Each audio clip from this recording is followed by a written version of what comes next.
Man stops by shelter. Pitbull begins to cry. What happens next will leave you in tears. The sun was barely peeking over the horizon as Jack Thompson made his way down the quiet streets of Millbrook, his footsteps echoing in the early morning stillness. At 65, Jack's weathered face and silver hair told the story of a life well lived, but his eyes held a sadness that seemed to weigh him down with each step. It had been exactly 1 year since Jack had lost his beloved pitbull Max. The wound was still fresh, the emptiness in his home a constant. It served as a reminder of the loyal companion who had been by his side for more than a decade, as it did every morning, finding himself walking the familiar route to Millbrook Animal Shelter, where he had begun volunteering in an attempt to fill the void left by Max's passing. The shelter was a modest building on the outskirts of town. Its faded blue paint was peeling in places. But to Jack, it had become a sanctuary of sorts, a place where he could surround himself with the unconditional love of animals in need. As he approached the entrance, he could already hear the excited barks and meow of the shelter's residents greeting the new day. Morning, Jack called out. Sarah, the young shelter manager, as he stepped inside. Her bright smile faltered slightly as she noticed the extra slump in Jack's shoulders. Rough day, Jack attempted a smile that didn't quite reach his eyes. Just one of those morning. I suppose Max would have been 12 today. Sarah's expression softened with understanding. She had known Jack since before Max's passing and had witnessed firsthand the deep bond between man and dog. Him. So sorry, Jack. I know how much you miss him. Jack nodded, clearing his throat against the sudden tightness. Well, no use dwelling on it. What needs doing today? As Sarah began outlining the day's tasks, Jack's attention was drawn to a commotion coming from the back of the shelter. The sound of frightened whimpers and stressed barks filled the air. Oh no, not again, Sarah sighed, her face creased with worry. It's our new arrival. He came in late last night, a pit bull badly abused. We haven't even been able to get close enough to examine him properly. Jack felt a familiar ache in his chest at the thought of an animal in distress. Mind if I take a look? Sarah hesitated. Be careful, Jack. He's in pretty bad shape, and he's terrified of people. We're not sure what he might do. With a determined nod, Jack made his way to the isolation area at the back of the shelter. As he approached the last kennel, the frightened whimpers grew louder. Jack's heart clenched at the sight that greeted him. Huddled in the far corner of the kennel was a large pit bull, his brindle coat dull and matted. Even from a distance, Jack could see the thousands of scars crisscrossing the body of the dog, telling their own tale of a life drenched with cruelty and neglect. His eyes wide with fear, he darted wildly around the tiny space. Jack crouched slowly, being careful not to make any sudden movements. Hey, big fella, he said softly. It's all right. No one is going to hurt you here. At the sound of Jack's voice, the pit bull ears perked up a little. He turned his head, his gaze fixes for a moment on Jack's face. Everything was still, then too it was like Jack was completely in shock. The dog's whole demeanor changed. The fearful shaking stopped, and the pit's tail, which had been pressed against his body, began to wag hesitantly. And then, as Jack watched in shock, the dog let out a soft whine, and tears began to rise up in his eyes. Sarah! Jack called out, his voice quivering. Sarah, come quick. Sarah rushed over, her eyes widening as she took in the scene. The pit bull, who had been impossible to approach just moments before, was now pressing himself against the kennel door, his eyes fixed on Jack with an intensity that was almost unnerving. I don't believe it, Sarah whispered. It's like he knows you, Jack. Jack's mind was reeling. There was something hauntingly familiar about this dog's eyes, a warmth and intelligence that stirred long-buried memories. With trembling hands, he reached out to unlock the kennel door. Jack, wait, Sarah protested. We don't know if he's safe. But her words were cut short as the kennel door swung open. In an instant, the pit bull was out, launching himself at Jack with such force that the old man stumbled backwards. Of alarm certain they were about to witness an attack, instead, they watched in amazement as the dog began covering Jack's face with frantic licks, his entire body wiggling with joy. Jack's arms instinctively wrapped around the dog, holding him close as tears began to stream down his own weathered cheeks. Max, he whispered, hardly daring to believe it. Max, is that really you? The pit bull let out a soft woof in response, nuzzling deeper into Jack's embrace. There was no doubt in Jack's mind now. Somehow, impossibly, his beloved Max had found his way back to him as he cradled the dog he had thought was lost to him forever. His mind raced back to that awful day a year ago. They were out for their usual morning walk when Max had spotted a cat darting across the busy street. Before Jack could even tighten his grip on the leash, Max had torn free, racing after the cat with single-minded determination. The anguished cry from Jack was drowned out by the screech of tires and a sickening thud as he rushed to where Max lay motionless on the pavement, gathering his beloved friend in his arms. The driver of there's an adolescent boy barely over his teens who has been beside himself with remorse in the chaos of the aftermath as the young driver called for help and curious onlookers gathered. Jack felt Max's body go limp, overwhelmed with grief. He hadn't noticed the approach rowing animal control van, nor the well-meaning bystanders who suggested Max be taken for emergency treatment in a daze. Jack had allowed them to take Max's body too heartbroken. To think clearly, it was only later after the shock had worn off that Jack realized he had never received confirmation that Max was dead as calls to local veterinary clinics and animal hospitals had yielded nothing. The animal control officer who had picked up Max was nowhere to be found. It was as though Max had been swallowed up now. As he cradled this miracle of a dog in his arms, the pieces started to fall into place. Max hadn't died that day, had been hurt for sure, but alive, and somehow, because of a string of awful errors, or maybe something worse, sinister, Max had found himself far from home, falling into the hands of those who saw him only as a means to make money through a legal dog fighting. "Oh, Max," Jack murmured, his voice choked with emotion. "What did they do to you, boy? I'm so sorry. I'm so sorry." Sarah watched the reunion with tears in her eyes, scarcely able to believe what she was witnessing. "Jack," she said gently, "we need to get him checked out by a vet. Hune's been through a lot." Jack nodded, reluctantly loosening his hold on Max. "Of course you're right, but I'm not leaving his side." The next few hours passed in a blur of activity.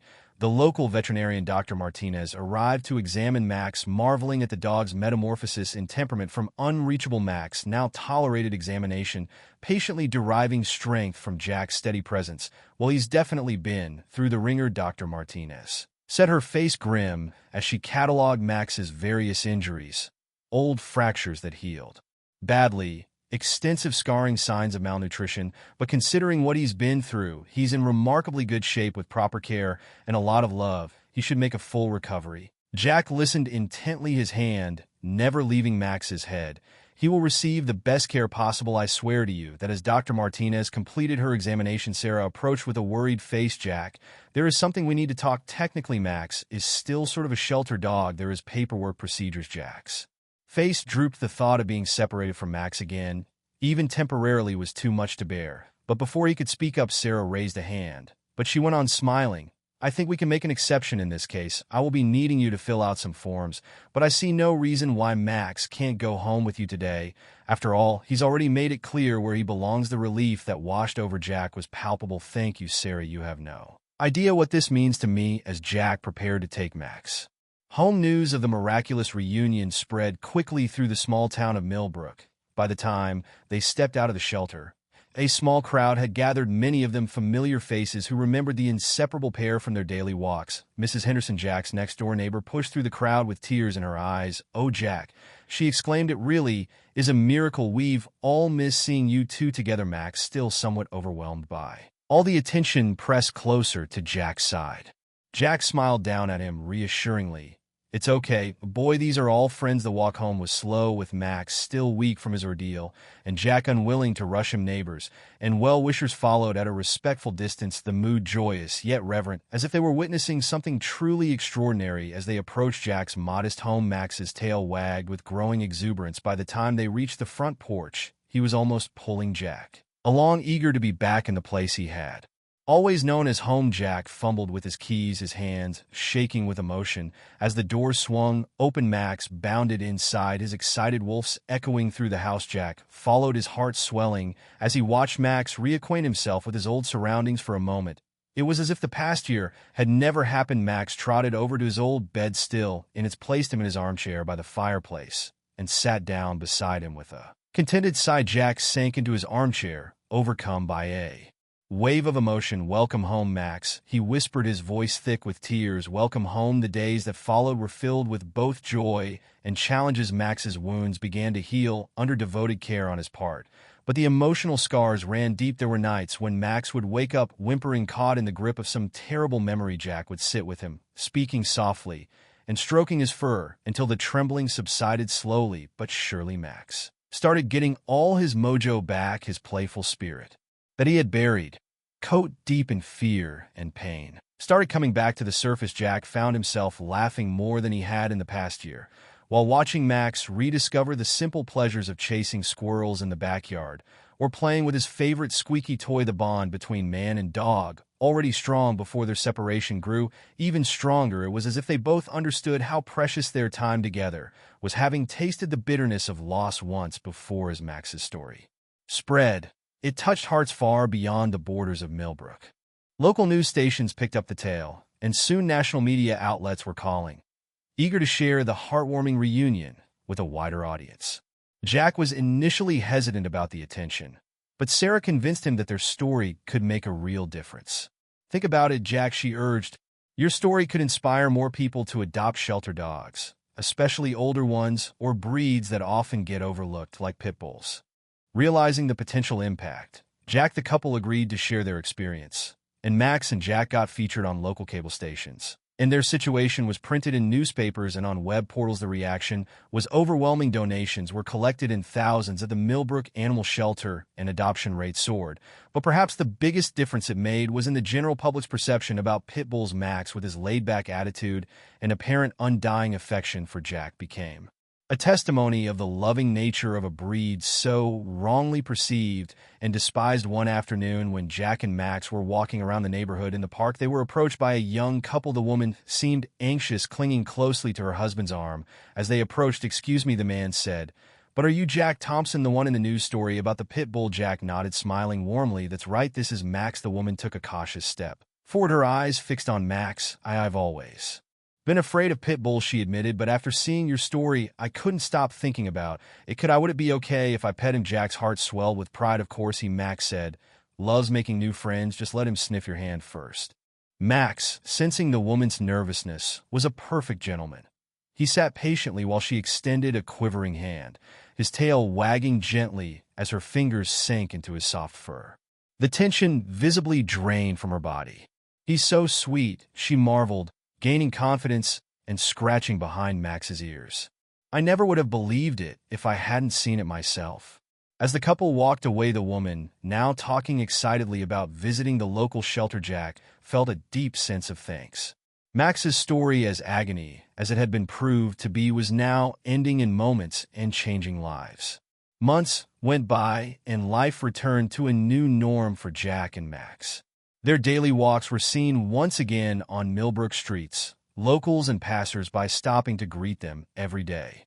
Max, whose fear had often rendered him cowering, basked in the attention now as his tail wagged enthusiastically as he greeted old friends and made many new ones. On the one-year anniversary of their reunion, Jack wanted to do something special. With Sarah's help, they planned a community event at the local park. Part fundraiser for the shelter, part celebration of the amazing bond between humans and animals. The turnout was more than they had ever expected. Families from all over town came out, many bringing their own rescue dogs. There were games, food stands, and educational booths about responsible pet ownership and the importance of adoption. Max was, of course, the star of the show. He wove in and out of the crowd with ease, receiving pets and treats with gracious enthusiasm. Jack watched with pride as Max frolicked playfully with children and greeted other dogs, but nothing hinted at the horrific history as the sun set. Jack stepped forward to speak for the crowd of people gathered. Max sat faithfully by his side, leaning against the leg of Jack, his silent support as a year ago Jack had begun speaking, his voice echoing across the now quiet park. "I was convinced I had lost my best friend for good, the anguish of that loss, almost too much for me to be bare. But fate, or something greater, had other plans." He reached down to scratch Max behind the ears, drawing strength from the familiar. Max's road back to me was long and hard, filled with pain and cruelty, but it also displayed the remarkable resilience and forgiving nature of dogs, for despite everything he endured, Max never lost his ability to love and trust. Jack's eyes took in the crowd of moved expressions on the faces before him, as our story wasn't simply about a man and his dog reuniting. It was about second chances, about the healing power of love, and about looking beyond appearances and stereotypes. He motioned to the volunteers at the shelter. Standing nearby, day in and day out, are animals and shelters waiting for their second chance. They may not all have a miraculous story to tell like Max's, but they all possess the same ability to love and be loyal. Whether you adopt, volunteer, or simply spread the word, you have it in your power to change a life, be it animal or human. As Jack concluded, an enthusiastic applause erupted. Max, completely caught up in the fervor of the moment, let out a gleeful bark. Laughter rippled through the crowd at this.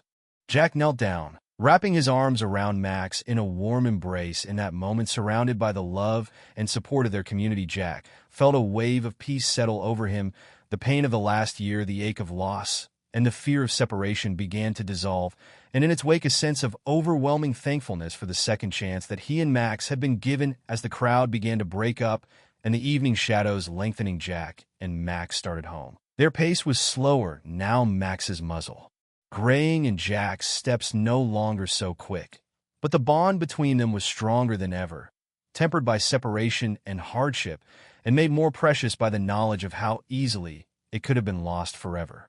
Jack looked down at Max, who gazed back up at him with eyes full of trust and adoration. In that exchanged look was a lifetime of love, loyalty, and understanding, a silent promise to make the most of every moment they had left together. As they turned onto their familiar street, the porch light of their home glowing warmly in the distance, Jack felt a sense of contentment settle over him. Whatever challenges tomorrow might bring, he knew he could face.